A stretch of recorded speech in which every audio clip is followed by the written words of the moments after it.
Um, so, hello everybody. This is my friend Cara Shepherd. Say hello, Cara. Don't I say. just said hello. Okay. And we're going to be talking about the US election together, which has just happened. Might not be happening for you if you're watching this. It will just have happened in the future if you're listening to this in the future. But it has just happened. We've just got the events. Just got the votes in. Joe Biden has won. But what sort of victory has he actually won? Cara, what do you think? Do you think he's won a decisive victory? I think it depends on what you're defining decisive as. I think it's decisive in the sense of like he's won the electoral college, but I think the way that Trump's dealing with it and the way that Trump is refusing to kind of accept the victory or his loss, and accept that like transfer of power needs to take place makes the victory less decisive, just because a lot of people remain unconvinced about it. Yeah, that's interesting actually. It sort of does it actually matter that Biden has got a lot of votes? Because I mean he has got a lot of votes, and I mean he got a lot more than Hillary Clinton got relative to Donald Trump, and it's often said that she beat Donald Trump by the popular vote. Biden's winning by about 5, going up to 5.5 million. That seems pretty decisive ordinarily, but you think that matters less. That matters less and conveys less legitimacy. So maybe we separate decisiveness and legitimacy out here. Yeah, I think in terms of like numerically, yeah, it's very clear that Biden has won both electoral college and also popular vote. I mean, everyone's saying that he's got the kind of highest victory of like any president ever. But I think in terms of legitimacy of the victory, whilst you and I probably agree that it's a legitimate victory, I think a lot of people remain unconvinced purely because of the fact that Trump refuses to accept his loss. Yeah, I think that that's obviously a big problem, and we'll get into the precise implications of that for democracy later. I think that. Do you think that this would have been the same without the whole mail-in ballot situation, though? Because that seems to be a crucial way of Trump leveraging the uniqueness of the situation that we face now in order to bolster his claims that the election was somehow not legitimate. Do you think he would have done the same in any case, or do you think this? Yeah. He would have done the same in any case, but how convincing do you think he would have been?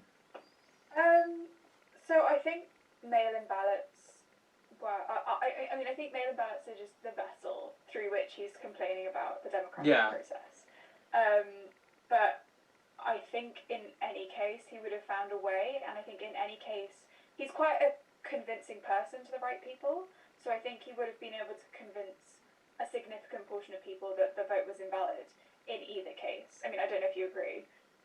I think it's quite interesting actually the extent to which even though it is the case that there is this whole thing about there is sort of, I think, more case for Trump thinking that it is illegitimate because of the mail-in ballots.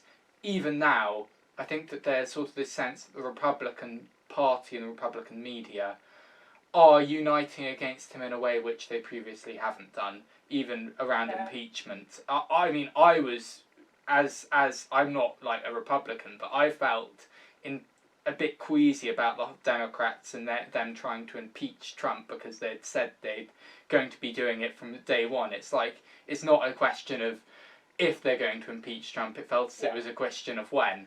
It feels as if this is qualitatively different.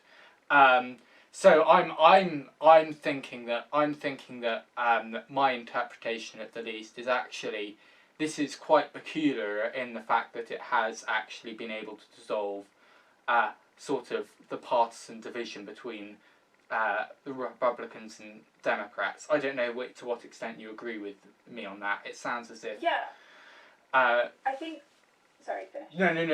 No. You go ahead. I'm just going to Okay. tell you what you're thinking. So maybe you're better, you're better telling everyone what you're thinking.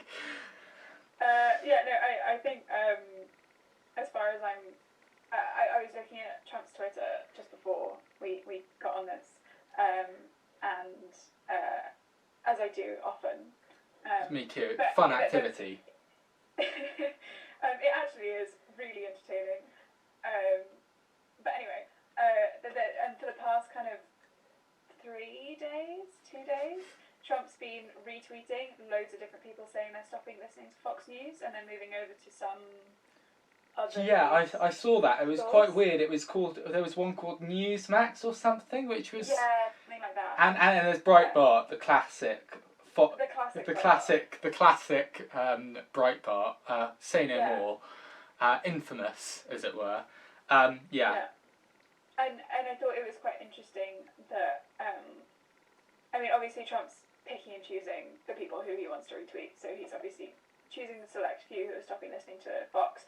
But I thought it was interesting that Fox has now abandoned Trump and has kind of, and I think it fits with what you're saying about the Republican Party not necessarily rallying behind him, and you can really clearly see, I think now, a lot of the higher up Republicans starting to distance themselves from Trump in a way that they weren't before, and I agree, in a way that they didn't do regarding impeachment.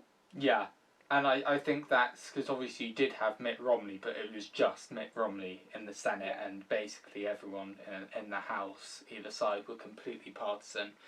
I think we could talk about this forever, and perhaps we'll come back to a lot of these subjects on sort of when we talk about what this all means for Trump and democracy more generally. But maybe we move on to what a Biden presidency would actually mean, because I think that's another whole contentious thing about whether this is a return to normalcy, the classic US phrase when that I don't think anyone uses in any other context, normalcy, and or whether it's a triumph for the radicals, or whether Joe Biden, I think convincingly probably sort of like something like some sort of mix between radical and pragmatist. It's just a question of what sort of emphasis is he placing on his radicalism and what sort of emphasis is he placing on his pragmatism. I was wondering if we could sort of focus on that. What are your thoughts about what a Biden presidency would mean? So, I'm really quite optimistic, potentially in a naive way, but Biden's website, like his transition website, launched yesterday or the day before, I think. And it's, I can't remember what it's called, but he outlines like his 4 kind of key policies that he's like standing behind and that he's like running on. And they're COVID, the environment, healthcare, and a national, raising the minimum wage. Which I think, as 4 mainstay policies, really interesting choice from him, especially given the fact that we got very little policy outlet from him during his campaigning period. And so, like, the minimum wage proposal is like a $15 minimum wage, which I think that's the same as Sanders said in 2016. Yeah, it is. It's a Sanders policy that's been pushed through. And similar to the environmental policy, although it's not a Green New Deal, it's reminiscent of a Green New Deal, and without the kind of the word, essentially. And so, obviously there's debate about whether or not you get these through the Senate, and I kind of doubt that you would get either of these through the Senate. But the fact that it's a mainstay policy of the president immediately after the election, I think is really, really interesting and provides me with a lot of hope for the kind of White House that Biden's going to run in the influences that he's letting in. Yeah, I think it's quite interesting. I think that if there is any politician that potentially had the capacity to do these things, I think it's often a character a bit like Biden. I think it's sort of an understated pragmatist with the connections to get things done, one of my favourite presidents of all time is, in terms of his capacity to get things done, was Lyndon B. Johnson, who sort of had the connections in the Senate to pass quite controversial bills. And I think Biden potentially has the capacity to do that. Alternatively, maybe that's just not possible. Maybe the Republican Party is just so stuck in its ways, so partisan these days, that that's just not going to happen. And in which case, everything hinges on the two runoff elections in Georgia, which is incredibly interesting, actually, the fact that it has fallen in Georgia. And Georgia seems to be this crucial state of democratic, of demographic shift, in that it's one of these states which seem to be becoming increasingly diverse in the south of the USA, and the like. And it feels like, if anything, sort of representing part of the Biden coalition, it seems to be a state a bit like Georgia. I don't know what you think about that. Do you think he'll be a unifier? Do you think he's going to be successful in his unifying? Or do you think he's just going to rely on sort of trying to take Georgia, and as a result of that, pass stuff through on the back of that? Well, I think either way he's going to have to, like, in order to pass anything at this point, he's going to have to unify. Because I think even if he gets both of the runoff elections, I think even then, with like people defecting and the like existence of filibustering, etc., in order to pass anything meaningful, he'll need to gain support from the Republican side. And so I think my worry is that he will not either be able to do that or aim to do that, and then we won't see any significant change during his presidency, and it'll just be kind of a period of vague continuity and, deadlock in Congress. My hope is that because I was about to say, I don't remember, I wasn't old enough to remember, but one of the reasons that Obama picked Biden as his running mate was because he was towards the right of the Democratic Party, and so with that in mind, I think he retains the potential to take some of the Republicans on side. And that's my hope. But how likely that is, I'm doubtful.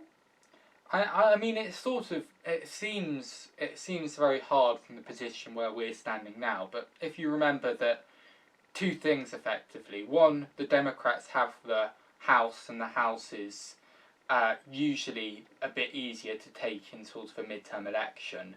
If you are popular and have support for your policy, because obviously the Senate moves a lot slower, and the Democrats currently have the House, but also the fact that I think in the Senate you've got a far greater capacity to convince individual senators, and it tends to be the case that, like, if you have had long experience in the Senate, personal connections with senators in the way that Joe Biden has, like, it's not inconceivable to see one or two turn. I think I was just looking at this today, actually.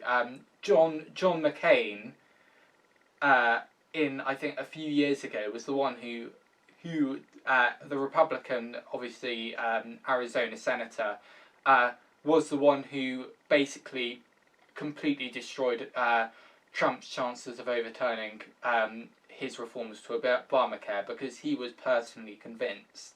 Like, I can see it potentially being the case that a few more people like Mitt Romney and sort of relatively moderate Republicans like him might be able to potentially swing things. I'm not sure how convinced you are. I think we both broadly agree that that's what's necessary, but it might not be possible. I think it's really becoming like an issue, and I think this is a good thing. I think Biden poses the opportunity to provide like a case-by-case vote rather than a continuous partisan. So, like, for issues like healthcare, there's a chance that on certain issues like that, he'll be able to persuade a few more people to come on side. For issues with environmental policy as well, again, I have hope that he'll be able to bring a few Republicans on side in order to vote a kind of at least some form of an environmental policy through. And so I think what Biden provides, which Trump didn't, and which we haven't seen in a while, is the hope for some form of bipartisan kind of cooperation, I guess. I think the emphasis needs to be placed in that, like, often events often follow ideas. The fact that it is seen as necessary that Biden has to take on the rhetoric of being a unifier, it feels as if potentially sort of that might be the future direction, and there is a convincing case to be made on both sides that is the primary sort of form of focus of a US president, and that maybe that will evolve into a consensus that maybe things are possible. Then again, it feels as if potentially part of the reason why Biden is this unifying character, or why he's taking on the form of a unifying character, is because for a lot of people, the legacy of Trump seems like a negative legacy, a wholly negative legacy, which the nation needs to be healed from. And I feel as if that's sort of another interpretation of why Biden and Harris are saying the things that they're saying, and that potentially that's sort of not a healthy path to go down. So I'm not sure at this point, because I think that it could go either way, and I think that that's the one thing that we could be sure on. I'm not sure if you agree. Yeah, I think it's definitely. Well, I think we're at a point now where we can't predict which way it's going to go, and I think you're right. I think a lot of it could just be rhetoric, and again, I don't know how bothered I am by that. Like, I think obviously I like policies. I like things to actually happen. But at the current moment in time, I think that the Trump presidency has been incredibly divisive. I don't think that's like a unique thing to Trump. I think a lot of presidencies were particularly divisive. I think Obama, in particularly the last few years of his presidency, lost like a lot of support from suburbs, and I think that's something that's like really important to reflect on. Is that I think at the end of every presidency and the start of a new president, there's a lot of rhetoric about like healing the wounds from the last guy. Yeah, I think that. So, yeah, I agree with that as well. Yeah. Yeah, and so I think what we're seeing from Biden here in his "we need to heal the wounds from the last guy" is really traditional new president stuff.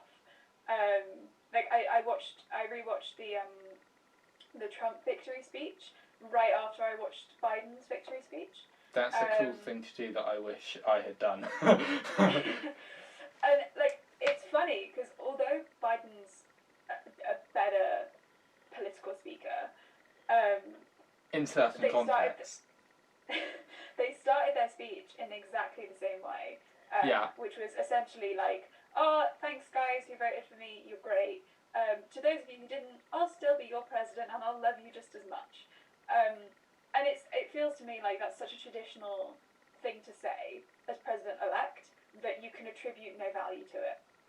Yeah, I think this is quite interesting. I think that it tends to be the case that early on in presidency, is whatever president you are, whether you're Trump or not, there's quite a lot of hope going around, as if like the fact of unfulfilled, the fact that you've made all these promises and you've got this 3-month period where you don't do anything and just stand around, basically making yourself be in a position where you are going to be president in three months' time, basically sort of starting to act like a president. I think it fosters a lot of hope, and I think that even with Trump, I think you're right, that certainly stood out. I mean, potentially this moves on to our next thing, is sort of, what about Trump? I mean, I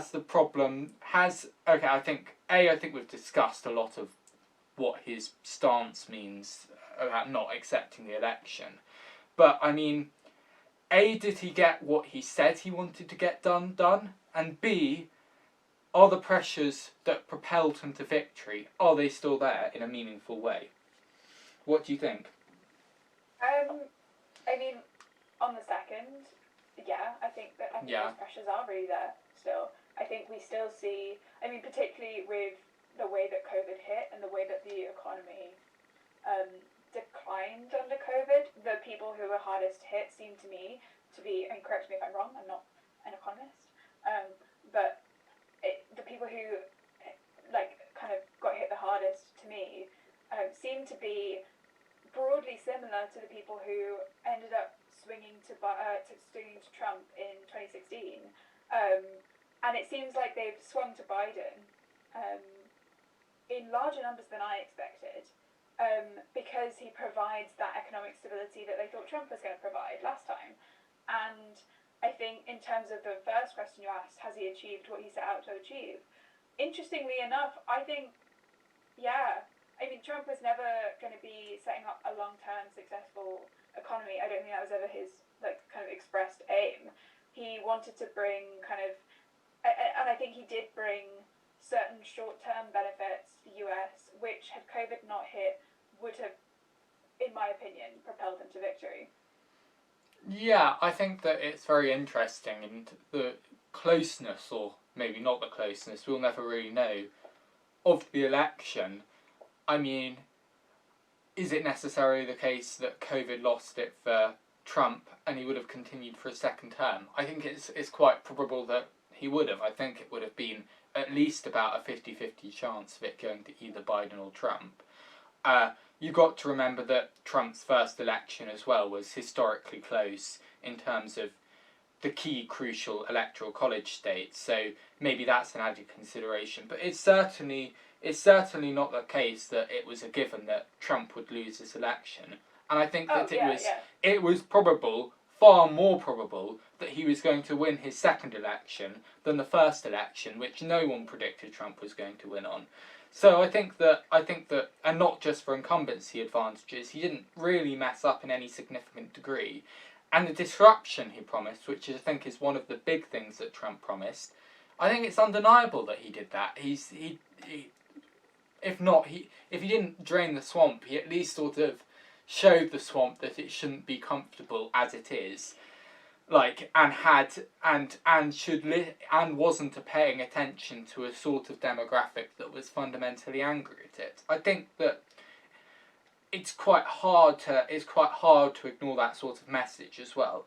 And I think it's quite interesting that also Biden seems to be a politician who is from the old order, but sort of at the same time seems to accept some of the things that Trump says, like, for example, the need to listen to sort of the Rust Belt people who were being systematically ignored by the system.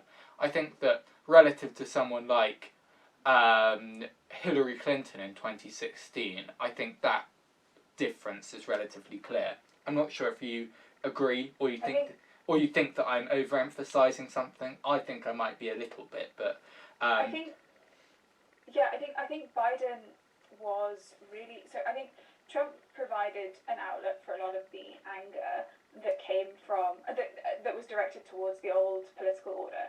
I think Biden benefited hugely from Trump being the president who came directly before his campaign, if that makes sense. I think if it had been anyone else, Biden would never have been elected president. I mean, he's tried a few times before, but never succeeded. Yeah. And so I think it's really important that not only that Biden had Trump before him, but also that Biden and the Biden campaign managed to play off of a lot of what were the significant issues of people's who they both needed votes from, and they were already going to get votes from. So Kamala Harris as a running partner, an incredible choice from Biden. I mean, she is the first female and the first non-white vice president ever.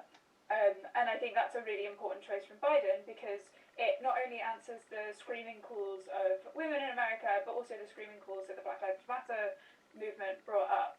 And also, the kind of polarization that was brought about by the Trump's kind of campaign regarding race and the Trump presidency regarding racial dynamics. And so it's things like that that Biden did. Equally, the kind of lack of significant distancing from Bernie Sanders to bring in the youth vote. These were all incredibly smart political ploys which were orchestrated in order to beat Trump rather than to kind of win a political per se, if sense. Yeah, I think that it's also, again, that's another thing. Biden being such a consistently present person in the Senate, again, that meant that he had so many conversations with Bernie Sanders, and I think that Bernie Sanders genuinely believed that, like, in a way which Bernie Sanders didn't believe Hillary was sort of working in the interests of potentially, I think, particularly the sort of demographic that Bernie Sanders also was keen to promote, in a way that maybe Hillary Clinton was sort of far more neoliberal in her outlook. I think also this, I mean, we can talk, I think it's incredibly interesting. I think one of the most interesting things about this election potentially is both Biden and Trump's sort of interaction with the African American community, because there's just so much stuff there. And actually, I mean, like, obviously you've got Kamala Harris, you've got Black Lives Matter protests, you've got the fact that Trump actually increased his vote with black voters from 2016. That is interesting. That's incredibly interesting. Yeah. Is that, sorry, I haven't seen a proper breakdown of demographics yet, but is that proportional, like, as in he got a higher percentage of African American votes, or he got a higher number of African American votes? I must admit, I'm not 100% sure, because the figures have changed since I was watching CNN break them down for me. Trying to find these things. But I think that he's got a higher proportion, not a higher absolute number of the votes than he got in 2016. Maybe that says something about, for example, the legacy of Barack Obama as well. And also, but I think it also is partly as a result of Trump actually going out of his way as well to sort of talk to people in a way which, minorities especially, in a way which the Republican Party has been traditionally slightly scared to do. And I think that... didn't he, am I correct in saying that he either won the Hispanic vote or he got quite a high portion of the Hispanic vote? Yeah, he I don't think he won it, but I think he got quite a high proportion of, a Hispanic vote. And I think one of the areas, again, which he did very well was with the Hispanic vote. So, I mean, I think that Biden still did very well in terms of, like, for example, in key places like Atlanta, Detroit, Philadelphia, and he won an overwhelming majority of the African American vote, and the African American vote turned out in unusually high numbers, and that was good for Biden. But especially in Georgia, which is obviously this key crucial state. But Trump, I think, got slightly higher than Hillary Clinton did than he did against Hillary Clinton in 2016. Also, if you remember, Biden was almost a dead political force until the South Carolina majority African American Democratic voters propelled him to the primary victory. I'm not sure if you remember that. I remember. And on his election victory speech, he specifically referenced that moment. So I think it's, if anything, African American voters have had sort of a huge impact on this election campaign. And I think probably apart from 2008, or 2008, it seems to be they have been the most politically relevant. This has been when they have been most politically relevant, potentially. I don't know, maybe in the 60s as well. But I think it was sort of, that was never an election issue in the way that it has been with the African Americans these days. And I think the split in the African American vote, like the split in the Hispanic vote, I think both represent something really interesting. which is that I think the Democrats are slowly realising that they can't depend on people just because they're racial minorities anymore. Yeah. Um, Which is I quite quite a sort of arrogant position to take, quite frankly. yeah, I mean, I think it comes from like a kind of, you know, when the Republican Party was just kind of by definition anti-racial minority, it made sense that you would vote for the party that wasn't anti-racial minority. But I think as we're coming into the kind of, I think as you hit the 2000s, it becomes a really interesting kind of breakdown or a demographic breakdown to look at. Just because you see the fact that race is becoming less and less of a kind of voting signifier, which I think is really interesting and, I mean, almost certainly a good thing. And you also must remember a point that's often raised is that the Hispanics aren't like, oh, we all speak Spanish. I mean, they're all this cohesive Spanish speaking sort of culturally different voting bloc. I mean, Ted Cruz is Hispanic, for goodness sake. It's like, I mean, Yeah. culturally culturally there is often quite a degree of similarity in many ways, and they're not that different. It's not I mean, I'm trying not to oversimplify, which I inevitably will be, but I'm just saying that basically, I mean, often 2-3 generations down the line, you get people like Ted Cruz, who sort of, although they might identify with their Hispanic heritage, aren't that different from the average voter. So I think that sometimes it doesn't necessarily make sense to speak of Hispanic voters. Yeah, I think Hispanic voters as a demographic has always been really interesting, just in terms of both. I mean, when you're looking at kind of first generation immigrant families, oftentimes you see kind of that both.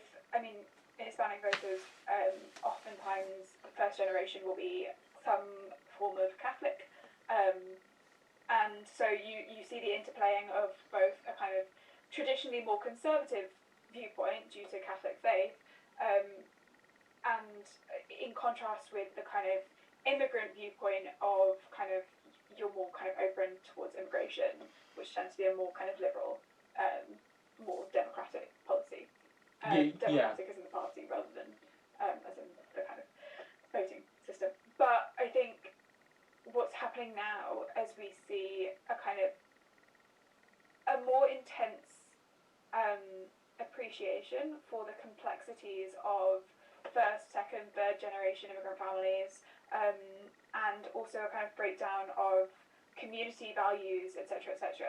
You do see really important kind of distinctions being made, and I agree. I feel like I'm simplifying far too much, but it's a really complicated issue that I don't think I'm particularly.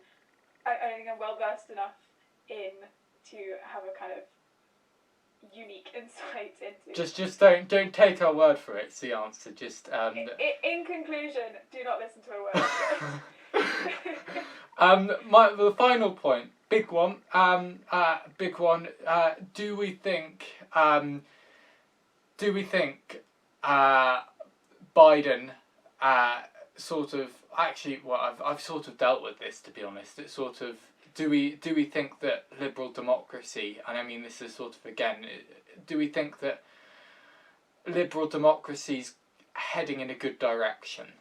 Do we think that's the case? I mean, I think it's moving in a slightly better direction potentially now, but I think a lot is up in the air. I don't know what you think. I think I think both Kamala Harris and Biden started their speeches with a reference to the fact that this is a victory for democracy. And that's how it's been in a lot of the media that I've been seeing in the past kind of few days. A lot of it has been, what a victory for democracy, etc., etc., etc.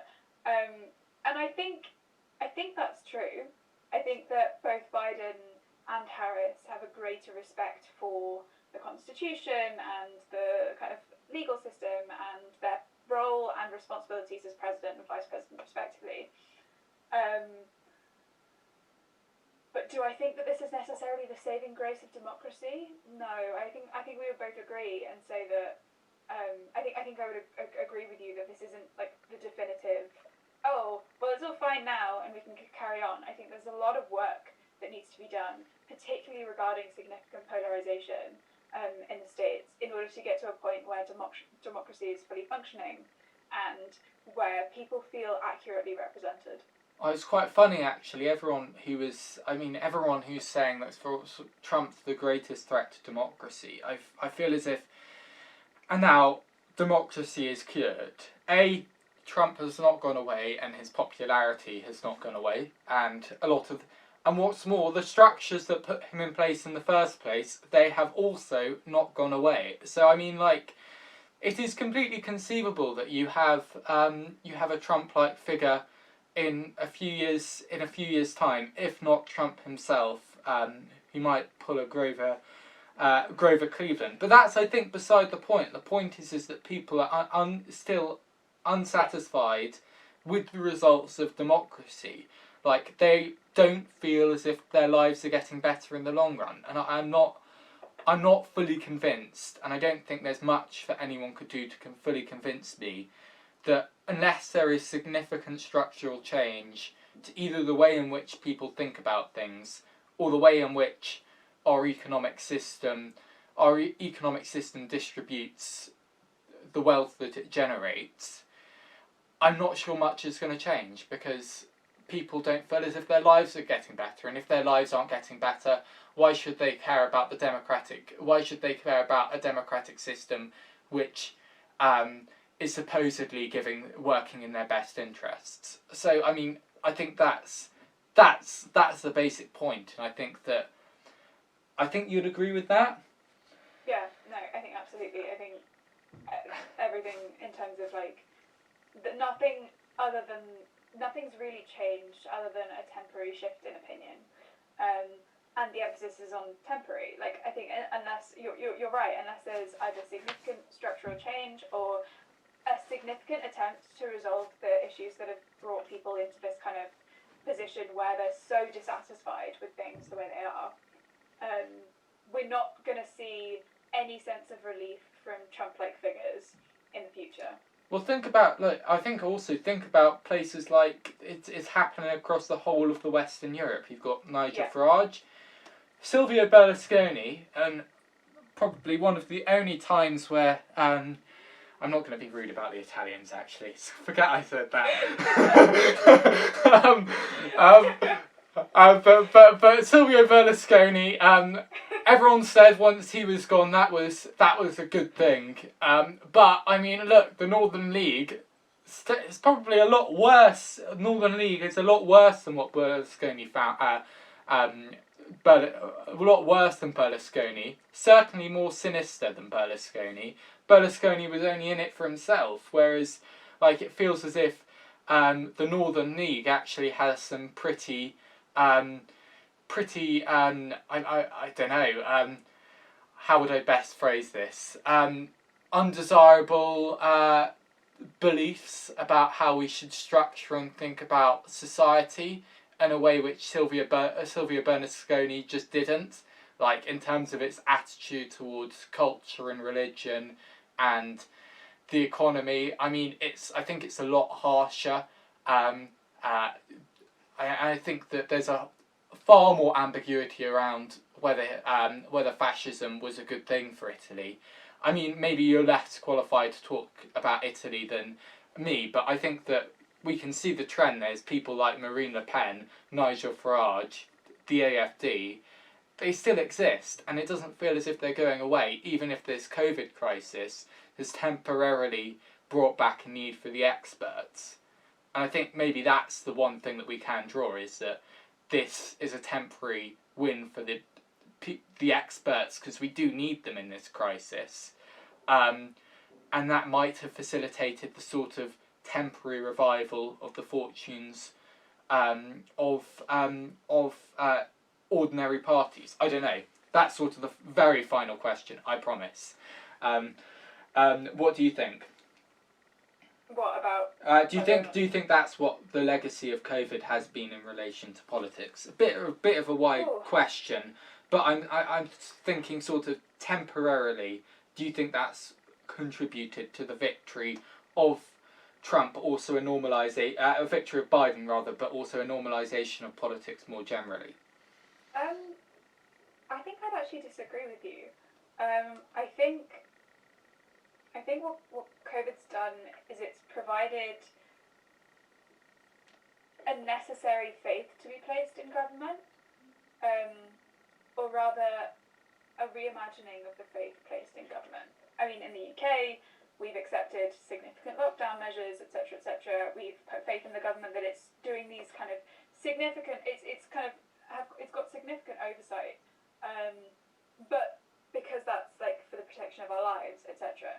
I think that's good. I think whether or not that's a return to respect for politics and whether or not that'll last in terms of any semblance of respect for politics, I'm quite doubtful of. I don't think it would last. No, I agree with you there. I think it's temporary. Yeah, I think the repercussions of COVID crisis, and I think the repercussions of some of the less than ideal choices that have been made in the COVID crisis will be a continuation or a reinvigoration of the exact kind of, I hate to say it, but sort of popularist sentiment that got us the kind of Trumpian figures in the first place. Yeah. Lots to look forward to then. Yay! I mean, maybe you're into populist figures. I don't know. Who am I to speak for you? Those of you who love a good populist, there you go. Life's sorted for you. Life's sorted.